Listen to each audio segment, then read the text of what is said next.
Hello guys, Radhe Radhe. कैसे हो सभी का मेरे लाइव में स्वागत है। मेरे न्यू ब्लॉग में सभी का स्वागत है। और जिस टॉपिक में मैं आज बात करना चाहती हूँ, प्लीज़ सभी लोग सुनिए और समझिए और कमेंट में बताइए कि मैंने सही कहा या गलत कहा। तो मैंने इस टॉपिक में बात की है कि एक गाना इस समय चला है कि कौन सा घर है मेरा, बाबुल का भी छूट गया, ससुराल ना हुआ मेरा, मुझे घर का पता पक्का दो। तो ये मैं बोलना चाहती हूँ कि जिसके लड़कियां हैं वो ध्यान से सुने और समझें, और जिसके नहीं भी हैं वो भी थोड़ा ध्यान दें कि जो मैं कहने जा रही हूँ ये क्या गलत है या सही है। तो मैं ये बोलना चाहती हूँ कि लोग 10 लाख 20 लाख अपनी बेटी को देते हैं शादियों में, 4 पहिया गाड़ी देते हैं, 2 पहिया गाड़ी देते हैं। इसके बाद लड़के के लिए जेवर बनवाते हैं और लड़कियों के लिए भी जितना हो सकता है देते हैं जेवर। इसके बाद दहेज भी देते हैं। तो कितना देते हैं? कम से कम 20 लाख 25 लाख का खर्चा हो जाता है आराम से। और ये भी सोचते हैं मैं अपनी बेटी को कितना दे दूँ, कितना दे दूँ, मेरी बेटी खुश रहे, मेरे बेटी के ससुराल वाले खुश हो जाएं। तो इसलिए मैं ये कहना चाहती हूँ कि 10 लाख रुपए मत दो, 4 पहिया की गाड़ी मत दो और दहेज भी मत दो। लड़के के लिए चैन अंगूठी भी मत बनवाओ। समाज कहेगा क्या मिला है, मुझे घर मिला है। एक अपनी बेटी के लिए एक रूम बनवा के ज़रूर दो। एक रूम बना के दोगे ना तो वो दुखी होगी ना, तो अपने रूम में जाके रोएगी, अपने रूम में जाके हंसेगी, दुख खुशी होगी कि मेरा ये घर है। कोई पूछेगा कि क्या मिला है दहेज में, बोलेंगे मुझे घर मिला है, ये मेरी बेटी का घर है।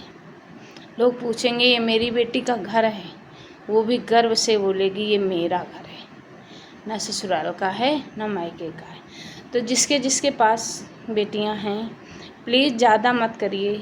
हम नहीं कहते बहुत ज़्यादा करिए, लेकिन अपनी अपनी बेटी के लिए एक घर ज़रूर बनवा के दे दीजिए। बहुत बड़ा नहीं, बस एक रूम बनवा के दे दीजिए। छोटा सा किचन, लेटरिन बाथरूम इतना बनवा के दे दो, इतने में वो खुश हो जाएगी। दहेज क्या है, तुम 20 लाख दोगे, ससुराल वाले खुश, साल 2 साल में फिर वही हाल।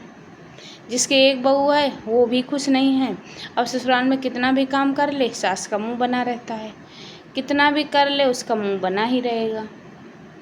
और बहू कितना भी कर ले, और कोई खुश बहू भी होती है कि सास कितना भी खुश करने का मन करे, लेकिन बहू का मुंह सही नहीं होता है।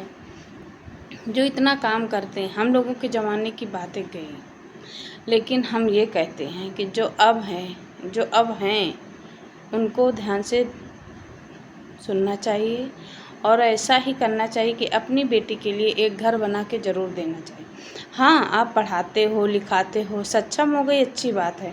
अगर सक्षम नहीं हुई तो उसको तो बेचारी को रोटियां ही बेलनी है, ससुराल में भी बेलनी है, मायके के भी ताने सुनने हैं। यहाँ से गुस्सा होकर मायके जाएगी भी तो भाई बोलेंगे कितने दिन के लिए आई हूँ। बेचारी ना यहाँ कह सकती है ना माँ से कह सकती है। माँ से कहेगी माँ दुखी रहेंगी, अगर बताएगी तो माँ बाप दुखी रहेंगे। तो इसलिए मैं ये सोचती हूँ कि प्लीज़ सभी लोग जिससा हो सके एक अपनी बेटी के लिए रूम बनवाइए, छोटा सा ही सही, लेकिन एक घर बना के ज़रूर दे दीजिए।